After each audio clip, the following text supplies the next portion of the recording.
magandang araw sa inyong lahat mga kaibigan, mga kalingap. Narito na naman tayo sa ating YouTube channel. Gagawa tayo ng panibagong reaction video. At dito sa reaction video natin mga kaibigan, ang pag-uusapan natin ay trip to Hong Kong.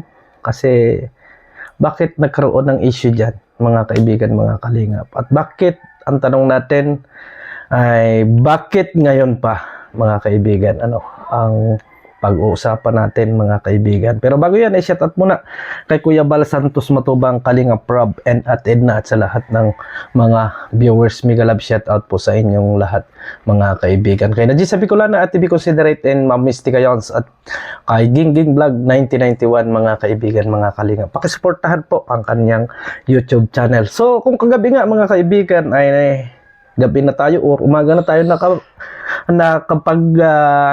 nakapag-live or natapos ang live streaming natin, more than 2:30 na ng umaga mga kaibigan, mga kalingap, kasi inayos nga natin yung naging problema na Sikmaya at talagang ang haba ng live ni Sikmaya mga kaibigan ay talagang inisa-isa natin yung mga naging problema at kung ano ba talaga yung dapat pag-usapan mga kaibigan at dapat kung ano yung pagkakamali ni Sikmaya mga kaibigan, mga kalingap doon sa kanyang first live streaming, kasi nga maraming nagrereklamo, maraming nagsusumbong, kaya na pilitan tayo na hanapin yung sinabi ni Sikmaya na i-delete niya na video or na live. At yun, sa awa ng Diyos mga kaibigan ay ibinalik ni Sikmaya yung live streaming at na-play po natin mga kaibigan, mga kalingap. Kaya yung ibang mga legit supporter ng Jomcar mga kaibigan, yung mababait talaga, kasi alam ko maraming mababait na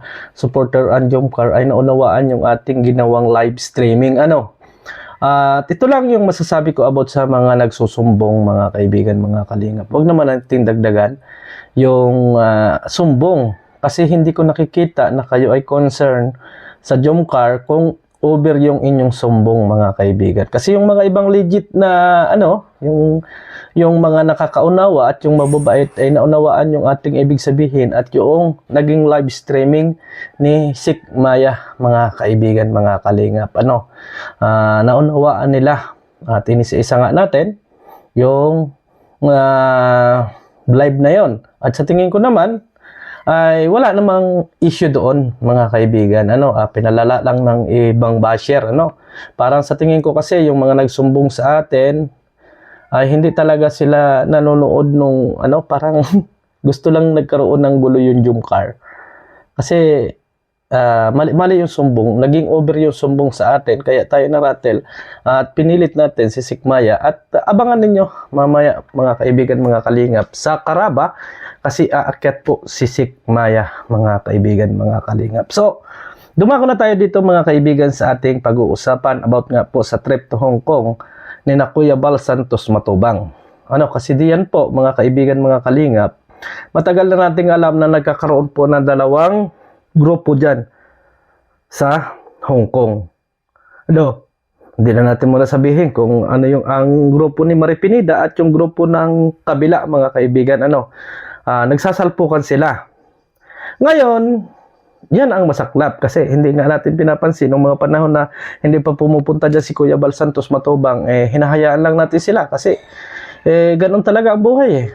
Talagang hindi natin maiisip na ngayon mga kaibigan, kaya nagawa natin ng reaction video ito dahil andyan na ang ama ng kalingap. Ano ba talaga yung ipinapaliwanag ni Kuya Bal Santos Matubang kapag sila ay nagtatravel?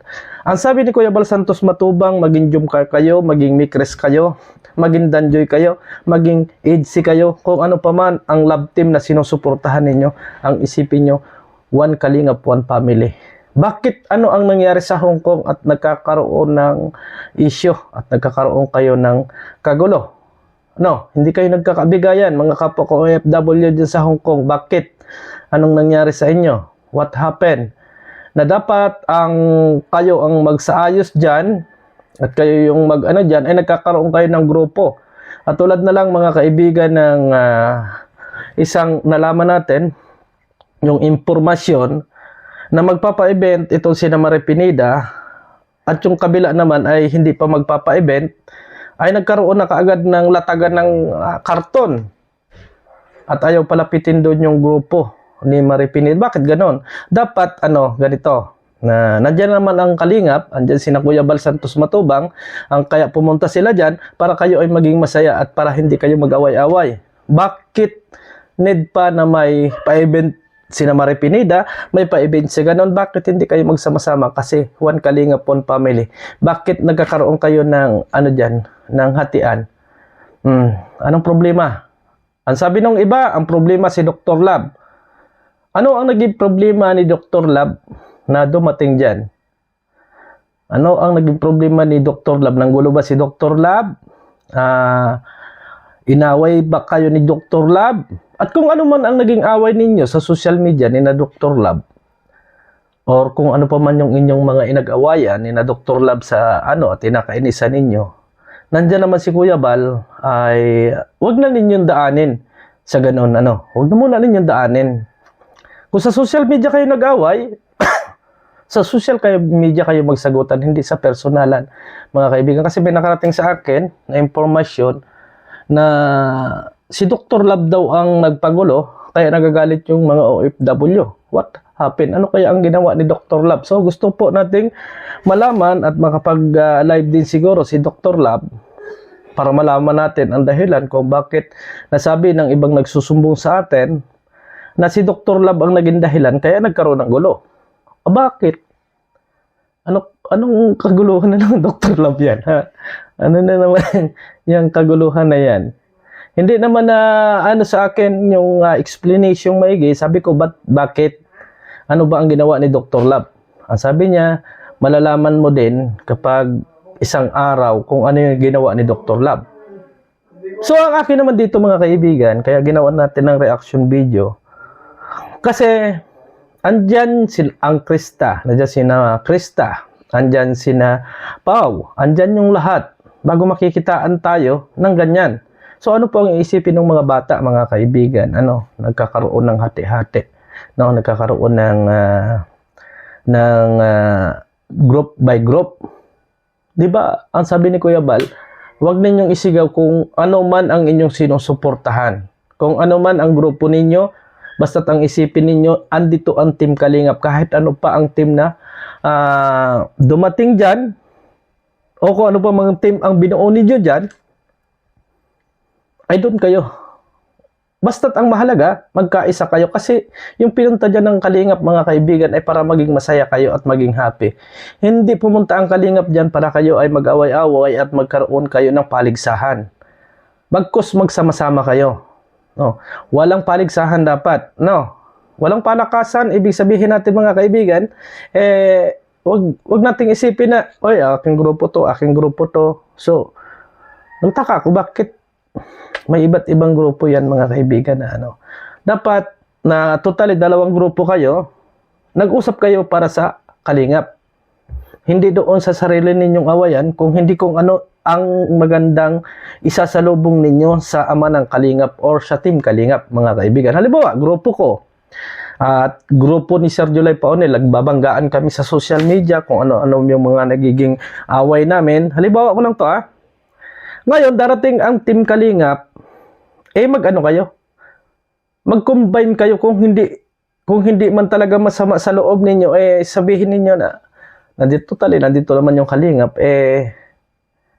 pansamantalang ceasefire muna tayo kasi kakahiya naman doon sa ating bisita, kay Kuya Bal Santos Matubang, na tayo ay nag-aaway-away dito at nagkakaroon tayo ng gulo. Katulad niyan, hindi man nagsasalita si Kuya Bal Santos Matubang, nalulungkot siya.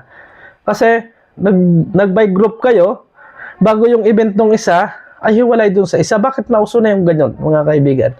Event na isa. Dapat kung nandyan sa bansa na yan, isa na lang. Isa na lang para sa ganon, sa dami nilang yan, mga kaibigan, para mas maayos. Yun lang naman yung concern ko. At sana yung ilang araw ng Team Kalingap dyan sa Hong Kong ay maayos. Ilang araw pa lang yung Kalingap dyan, mga kaibigan, ay nagkakaroon ng hindi maganda. So, pag alis ng Kalingap, lalo na kayong rambulan dyan. Ayaw po ni Kuya Bal yan.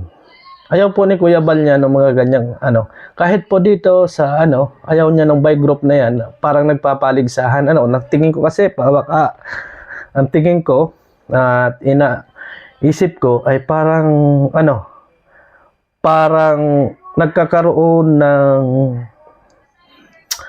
ano, ng pader kayo or nagkakaroon kayo ng gulo. Isipin ninyo, kalingap kayong lahat.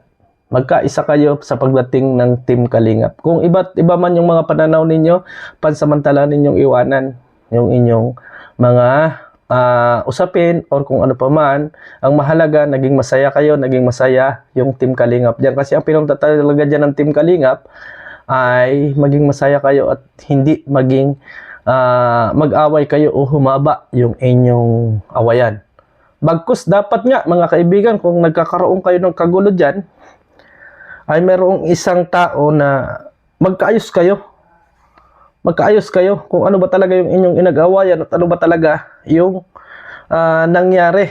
Bakit kayo ay nagkaroon ng pagitan ay samantalang nag-iisa naman kayo dyan. So, ano mga kaibigan, mga kalingap, kalingap baga talaga tayo? Bakit nagkakaroon ng gulo dyan or nagkakaroon ng komosyon dyan mga kaibigan, mga kalingap? So, dito, may nagsumbong sa akin na isa din na ang kaaway ni Dr. Love ay si Maya Vlog. Sino si Maya Vlog? Sino si Maya Vlog mga kaibigan? Ano? Tinitingnan ko at mini-message ko sa Karepa kung ando si Maya Vlog ay hindi ko pa nakikita doon. So, alamin po natin kung ano yung inagawayan nila ni Dr. Love at bakit kung ano man yung away nila ni Dr. Love, mga kaibigan, mga kalingap, pansamantala nilang itigil kung ano man yung naging away nilang dalawa, bagkus magkaisa sila. Kasi andyan ang Team Kalingap. Ano? So, siguro, yung mga nasa Hong Kong, at yung iba pang mga nakakarating sa atin, ayusin ninyo yan, mga kaibigan.